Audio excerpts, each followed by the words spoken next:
दोस्तों गूगल के बहुत सारे ओपन मॉडल्स हैं जेमा फैमिली के 1, 2, 3 और इनमें बहुत सारे पैरामीटर होते हैं जैसे कि 2 billion, 7 billion, 9 billion, 14 billion, 27 billion. 27 billion वाला एडवांस है, लेटेस्ट है, ये बहुत बड़ा मॉडल है। ये इमेज और टेक्स्ट को पढ़ के एक मीनिंगफुल चीजें उनकी बना सकते हैं। जैसे कि आपने चैट जीपीटी देखा, चीजों को समझ के, लार्ज लैंग्वेज मॉडल है वो समझ के और एक ह्यूमन जैसा आंसर देता है। ठीक है, तो उसकी अंडरस्टैंडिंग बहुत जबरदस्त है, चीजों को कंस्ट्रक्ट कर सकता है, वो अपने हिसाब से तोड़ मरोड़ सकता है। तो इन्होंने 27 बिलियन जेमा फैमिली का जो मॉडल है पैरामीटर्स वाला, उसको सेल के एनालिसिस पे लगा दिया और उसका नाम दिया C2 scale, cell two sentence. पता है इसका मतलब क्या है? इसका मतलब ये है कि एक सेल को पूरे तरह से हमने मैसेज को एक सेंटेंस बना दिया समझ के इस मॉडल के थ्रू। और इस मॉडल ने करीब 4000 दवाइयों का इस्तेमाल किया और उसके वेरियस कॉम्बिनेशन को ट्राई किया गया, जिसमें से एक दवाई थी सिलमिटासर्टिब और लो डोज इंटरफेरोन। अलग अलग वो काम नहीं कर रहे थे, उनका एक कॉम्बिनेशन बनाया। उस कॉम्बिनेशन को जब सेल पे डाला तो देखा कि 50% जो ट्यूमर्स हैं वो ज्यादा हाईलाइट हो रहे हैं अभी, जो पहले कोल्ड स्टेज में थे, मतलब रडार पे नहीं आ रहे थे, जैसे जांच के रडार पे कुछ नहीं आ रहा है, लेकिन इस दवाई और कॉम्बिनेशन के बाद वो एकदम से हाईलाइट हो गए। तो मतलब हमारे इम्यून सिस्टम उनको पकड़ के मार सकता है। मैं आपको बता दूं, कैंसर बहुत खास चीज नहीं है, हमारी कॉमन शरीर की कॉमन प्रोसेस है। बस समस्या ये है कि हमारा शरीर इसको, जो हमारा इम्यून सिस्टम है वो पकड़ नहीं पाता, इसलिए खत्म नहीं कर पाता। अगर उसको पकड़ ले तो आपका कैंसर साथ साथ खत्म होता रहता है। बस ये दिक्कत जब भी देता है एडवांस स्टेज में पकड़ में आता है, जब आउट ऑफ कंट्रोल हो जाता है।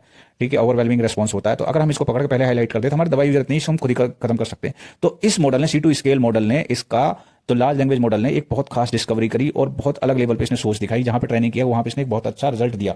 सेल एनालिसिस पे हम लार्ज लैंग्वेज मॉडल को जब लगाते हैं तो बहुत जबरदस्त रिजल्ट आ रहे हैं। इस पे मैंने वीडियो पहले बताया था कैसे डेमिस हसाबिस ने डीप माइंड का इस्तेमाल करके इस दुनिया को बदलने वाला है। हमें 5 से 10 साल में बहुत अच्छा ब्रेक थ्रू कैंसर में, बहुत सारी थेरेपीज में हमें देने वाला है।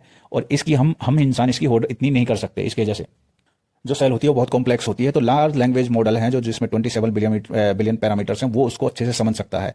अब मैं आपको बता दूं कि बहुत ही छोटे लेवल पे, मॉलिक्यूलर लेवल पे, केमिकल बॉन्ड पे, जहां केमिकल रिएक्शन होती हैं और म्यूटेशंस हमारी सेल्स में होते हैं, अंदर होते हैं, इनको समझना बहुत मुश्किल है क्लासिक कंप्यूटर से। अब क्लासिक कंप्यूटर को आप ऐसे समझो, जैसे कि आपने पहले देखा, पहले भी जवाब एग्जिस्ट करते थे, आंसर्स एग्जिस्ट करते थे, कोरा पे, रेडिट वगैरह पे, आप गूगल सर्च करोगे और जब एग्जैक्ट आपका सेंटेंस मिलेगा तभी रिजल्ट आपको मिलेगा। क्योंकि क्लासिक कंप्यूटर्स 1-0 की फॉर्म पे काम करते हैं, उनके बीच की कोई स्टेज नहीं होती, यस और नो टाइप काम करते हैं, वो उतने डायनेमिक नहीं होते। लेकिन चैट जीपीटी है बहुत डायनेमिक है, सारी चीजों को पढ़ के क्रक्स तोड़ के आपको वही आंसर देगा जो आपको चाहिए।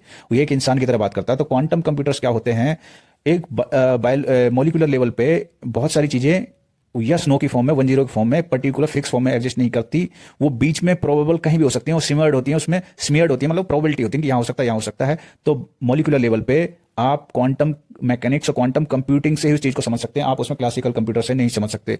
छोटे लेवल पे हमारी बायोलॉजी एकदम अलग तरह से काम करती है, जैसे सब एटॉमिक लेवल पे फिजिक्स अलग तरह से काम करती है, वहां पे क्लासिकल प्रिंसिपल नहीं लगते। तो यहां पे गूगल अपना आगे चल के क्वांटम कंप्यूटिंग को लगा के मॉलिक्यूल के छोटे लेवल पे अलग तरह से बायोलॉजी को समझेगा और हमें बहुत अच्छा रिजल्ट आउटपुट देने वाला है। 5-10 साल में हमें बहुत अच्छा रिजल्ट मिलेगा। तो यहाँ पे क्वांटम कंप्यूटिंग एक अलग ही तरीके से काम करता है और हमें उसको आगे चल के जब इस्तेमाल करेंगे तो हमें बहुत अच्छी संभावनाएं ब्रेक थ्रू मिलने वाली हैं इसमें।